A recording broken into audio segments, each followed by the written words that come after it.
Donald Trump says world peace is at stake after announcing new tariffs against countries opposing a US takeover of Greenland. He claims Russia and China are looking to acquire the Danish territory and it's not adequately protected. The US president has pledged to impose 10% tariffs on the 8 European countries who have signalled their dissent by sending troops for military exercises in Greenland.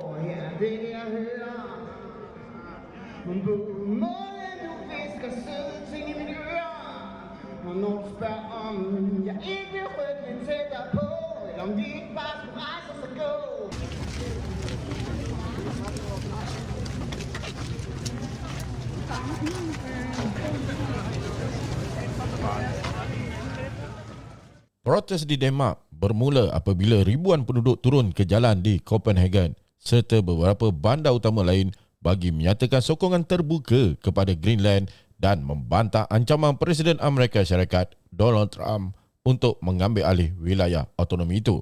Himpunan yang berlangsung pada 17 Januari 2026 turut diadakan di Aarhus, Aalborg, Odense serta di Nuuk, ibu kota Greenland, dengan peserta mengibarkan bendera Denmark dan Greenland sambil melaungkan Kalalit Nunaat sebagai simbol identiti dan kedaulatan rakyat tempatan. Gelombang protes ini tercetus susulan kenyataan Trump yang mengaitkan Greenland dengan kepentingan keselamatan nasional Amerika Syarikat serta ugutan untuk mengenakan tarif ke atas negara yang tidak menyokong pendirian Washington. Greenland yang mempunyai sekitar 56,000 penduduk menunjukkan penolakan jelas terhadap cadangan tersebut apabila tinjauan pendapat terkini merekodkan 85% rakyat telah menentang penyertaan ke Amerika Syarikat manakala hanya 6% sahaja yang menyokongnya. Penganjur menyifatkan demonstrasi ini sebagai mesej langsung kepada dunia agar hak penentuan sendiri Greenland dihormati. Walaupun Denmark dan Greenland secara rasmi menolak idea pemilikan oleh Amerika Syarikat, usaha diplomatik setakat ini gagal untuk mengubah pendirian Washington.